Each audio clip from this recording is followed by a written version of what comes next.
अस्सलाम वालेकुम। सरदार काशिफ सरफराज हेयर। उम्मीद करता हूँ आप सब खैरियत से होंगे। आज का जो हमारा टॉपिक है वो the colonisation of government lands Punjab act 1912 है, जिसमें मैंने टोटल 120 क्वेश्चन एमसीक्यूज टाइप बनाए हैं, जिसमें से पार्ट 1 में 60 क्वेश्चन आपके साथ डिस्कस करने जा रहा हूँ। इन क्वेश्चंस को डिस्कस करने से पहले मेरी आप सबसे ये रिक्वेस्ट है, काइंडली आप मेरे इस चैनल को सब्सक्राइब कर दें, बेल आइकन के ऊपर क्लिक कर दें और लाइक करें, शेयर करें, ताकि आपको जो नेक्स्ट वीडियो मैं अभी बनाऊंगा एमसीक्यूज़ की वो आपको मिल सके, आपको उसका नोटिफिकेशन आ सके। और आज हम स्टार्ट करते हैं एमसीक्यूज़, जिसका जो पहला क्वेश्चन है, what is the short title of the act 5 of 1912? The colonisation of government lands Punjab act 1912, ये इसका आंसर है। दूसरा क्वेश्चन है, when was colonisation of government lands Punjab act 1912 enacted? 21 जून 1912 को ये एनेक्टेड हुआ था। नीचे इसकी एक्सप्लेनेशन भी दी गई है। It came into force on 21 जून 1912। तीसरा क्वेश्चन है, the act extends to whole of Punjab except the tribal areas. Tribal area के ऊपर एप्लीकेबल नहीं है, ये पूरे पंजाब में एप्लीकेबल है। नेक्स्ट क्वेश्चन है, which earlier law was repealed by this act? Government tenants Punjab act 1893, ये इसका आंसर है। ये इसको रिपील करके ये एक्ट बना था। Next, according to act collector means collector under Punjab land revenue act 1967 and officers authorised by board of revenue, ये इसका आंसर है। Next, which of the following is not included under definition of collector? Original tenant nominated by the collector, ये शामिल नहीं है, बाकी शामिल है। Next, the term commissioner under the act includes officers appointed by the board of revenue to exercise commissioners power, ये इसका answer है। Question number 8. What does the term colony signify under the Act?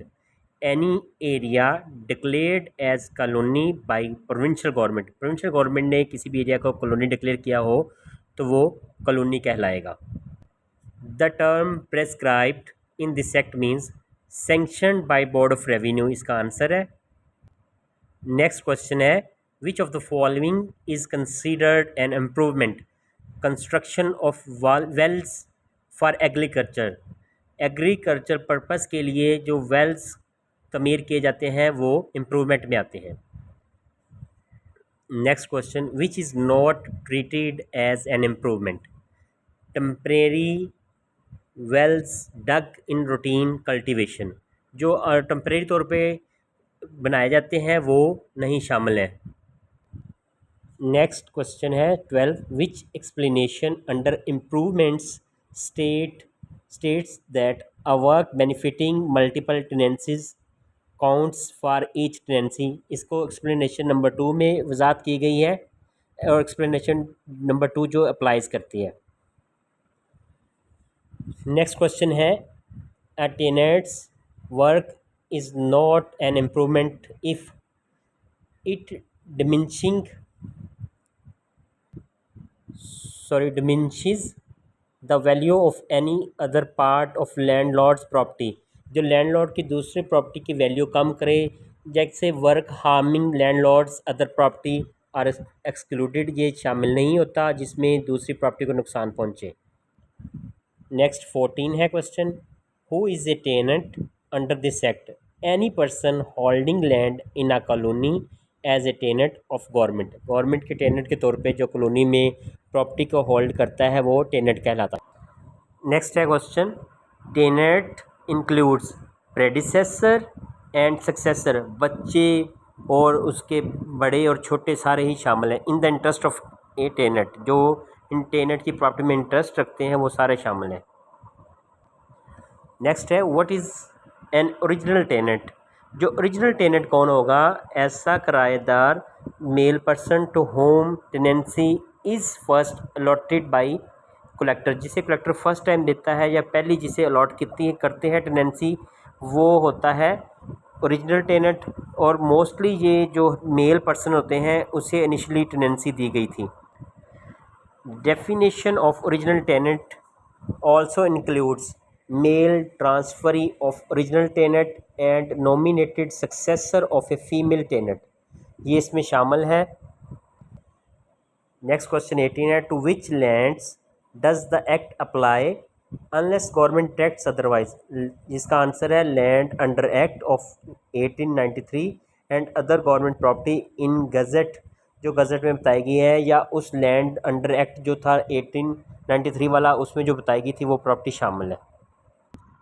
Next question है, which sections do not apply to scheduled tenancies unless directed, section 20, 23 and proviso to section 14, ये जो है ये not apply करती हैं और because इसमें special exemptions for the scheduled tenancies provided की गई हैं। नेक्स्ट क्वेश्चन है, who has power to withdraw a colony from operation of this act, provincial government, simple ये बात है, प्रोविंशियल गवर्नमेंट के पास है कि विड्रा कर सकते। नेक्स्ट क्वेश्चन है, who is empowered to appoint a colonisation officer for any colony, provincial government appoint करती है। नेक्स्ट है, what is the functions of colonisation officer, general जो है management and administration of colony lands की करते हैं, वो होते हैं कॉलोनाइजेशन ऑफिसर। नेक्स्ट क्वेश्चन है 23, who may be appointed an assistant colonisation officer, any officer of provincial government उसे असिस्टेंट कॉलोनाइजेशन ऑफिसर अपॉइंट किया जा सकता है। नेक्स्ट है, a colonisation officer is subject to commissioner's control and board of revenue, ये board of revenue और commissioner के control में काम करता है। 25 क्वेश्चन है, who decides the terms and condition of tenancy in colony, provincial government decide करती है। नेक्स्ट है, terms and conditions of tenancy में be notified in gazette notification.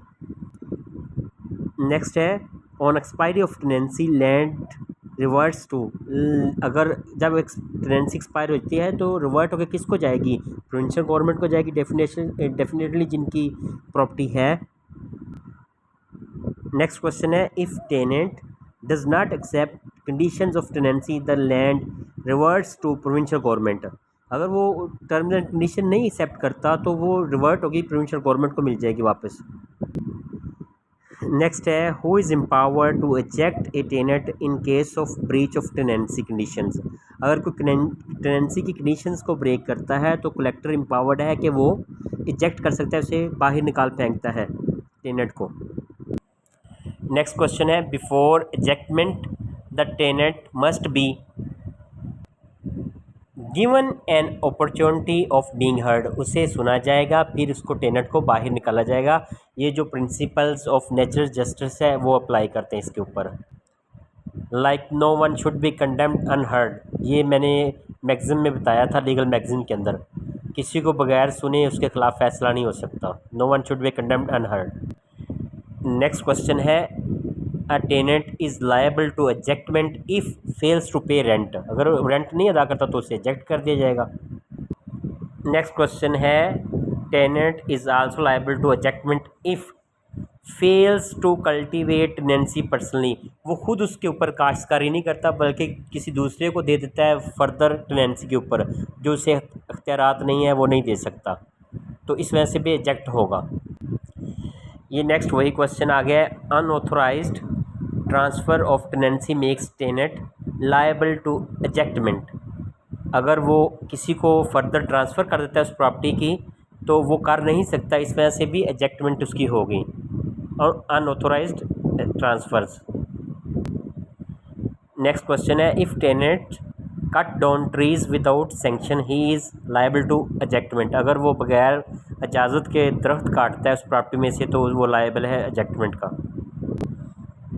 Next है, tenant is liable to ejectment if he fails to perform any duty imposed under tenancy condition, अगर tenancy condition में जो duties बताई गई हैं वो सारी परफॉर्म नहीं करता तो वो लायबल है एजेक्टमेंट के। नेक्स्ट क्वेश्चन है, tenant is also liable to ejectment if he is convicted of an offence under tenancy condition है, अगर टेनेंसी कंडीशन की किसी ऑफेंस में उसे सजा हो जाती है तो वो लायबल है एजेक्टमेंट के। नेक्स्ट क्वेश्चन है, after ejectment all rights of tenant in land cease immediately, वो सारे सीज हो जाएंगे, ख़त्म हो जाएंगे, जितने राइट्स हैं राइट्स एंड हो जाएंगे उसके जब उसे एजेक्ट कर दिया जाएगा। नेक्स्ट क्वेश्चन है, कैन अ टेनेंट बी री इंस्टेटेड आफ्टर एजेक्टमेंट, अगर उसे निकाल दिया गया तो क्या वो दोबारा री इंस्टेट हो सकता है? Yes if provincial government so directs, ये उनकी डिस्क्रिशनरी पावर है गवर्नमेंट की, अगर वो चाहे तो दोबारा उसे री इंस्टेट कर सकती है। Who decide disputes regarding tenancy rights under the act, collector के पास पावर है कि वो राइट्स डिसाइड करेगा क्योंकि उसकी जुरिस्डिक्शन है। नेक्स्ट क्वेश्चन है, decisions of collector in tenancy disputes is final, उसके डिसीजन फाइनल हो गए जब तक उसके ऊपर अपील नहीं की जाती। नेक्स्ट क्वेश्चन इंपॉर्टेंट है, appeal against the order of collector lies to, collector के ऑर्डर के खिलाफ कहाँ लाई करती है? कमिश्नर के पास लाई करती है। First appeal goes to commissioner. ये भी इम्पोर्टेंट क्वेश्चन है कि कितने दिनों के अंदर अपील कमिश्नर के पास फाइल की जाएगी? 30 डेज़ के अंदर की जाएगी। उसके बाद second appeal lies from order of commissioner, commissioner के ऑर्डर के अगेंस्ट जो सेकंड अपील लाई की होती है वो बोर्ड ऑफ रेवेन्यू में होती है, वो ये भी इम्पोर्टेंट क्वेश्चन है। नेक्स्ट ये भी important question, limitation period for second appeal to board of revenue is 60 days, इसके ऊपर MCQs आ सकते हैं आपको। Decision of board of revenue in second appeal is final, उसका जो ऑर्डर होगा वो फाइनल होगा। नेक्स्ट क्वेश्चन है, who has power to revise proceeding under this act, ये इंपॉर्टेंट क्वेश्चन है, बोर्ड ऑफ रेवेन्यू रिवाइज कर सकता है प्रोसीडिंग को रिविजनल जुरिस्डिक्शन में। Who can issue general orders for carrying out purposes of the act, इस act को चलाने के लिए कौन इशू कर सकता है जनरल ऑर्डर? वो बोर्ड ऑफ रेवेन्यू कर सकता है। नेक्स्ट है, who may delegate powers to colonisation officer, provincial government definitely. Next है, unauthorised occupations of government land in colony makes person unauthorised occupant liable to be ejected, जो unauthorised बैठा हुआ है उसको गवर्नमेंट बाहर निकालती है, एजेक्ट कर देती है। नेक्स्ट है, penalty for unauthorised occupation includes fine and ejectment, fine भी से होगा और एजेक्टमेंट भी किया जाएगा। नेक्स्ट क्वेश्चन है, who has power to recover rent और dues of government land as arrears of land revenue, collector के पास पावर है कि वो एरियर ऑफ लैंड रेवेन्यू के तहत जो कलेक्ट कर सकते हैं रेंट और ड्यूज। नेक्स्ट क्वेश्चन है, rent due from tenant under this act is recoverable as arrear of land revenue, जो ऊपर क्वेश्चन हमने डिस्कस किया वही है। नेक्स्ट है, collector's order for recovery of rent is deemed an order under Punjab land revenue act, जैसे Punjab land revenue act में order किया जाता है रिकवरी ऑफ एरियर्स का, उसी तरह यहाँ ऑर्डर को उसी वही अहमियत हासिल है जैसे लैंड रेवेन्यू एक्ट में कलेक्टर को हासिल है। ये भी इम्पोर्टेंट क्वेश्चन है, if tenant damages government property collector में impose fine and recover as arrears of land revenue, उसे फ़ाइन भी इम्पोज करेगा और उससे रिकवरी भी लेगा एरियर ऑफ लैंड रेवेन्यू के तहत।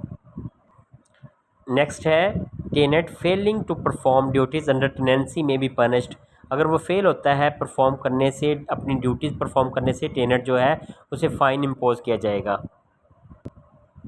नेक्स्ट क्वेश्चन है, unauthorised use of government land is punishable by imprisonment of or fine or both, उसे सज़ा भी हो सकती है, जुर्माना या दोनों ही हो सकती हैं। नेक्स्ट क्वेश्चन है, who is competent to try offences under this act, magistrate of first class, ये कॉम्पिटेंट है, उसके पास जुरिस्डिक्शन है, इख्तियारात हैं। नेक्स्ट क्वेश्चन वेरी इंपॉर्टेंट है, maximum punishment under the act for unauthorised occupant is, जो अनऑथोराइज्ड ऑक्यूपेंट है उसको कितनी सज़ा हो सकती है? 6 माह की हो सकती है, 6 माह तक हो सकती है। नेक्स्ट क्वेश्चन इंपॉर्टेंट है, who may frame rules for carrying out provisions of this act, provincial government. जो रूल्स वो प्रोविंशियल गवर्नमेंट बनाती है, उसको अप्रूवल किसकी चाहिए? बोर्ड ऑफ रेवेन्यू की अप्रूवल चाहिए। ये आंसर है, ये हमारे 60 क्वेश्चन पूरे होते हैं। और इंशाल्लाह मैं जल्द ही आज ही कोशिश करूँगा नेक्स्ट वीडियो आपके साथ बना के शेयर कर दूँ, ताकि आपका सिलेबस जल्दी कंप्लीट हो जाए। शुक्रिया, आप काइंडली मेरे चैनल को सब्सक्राइब कर दें।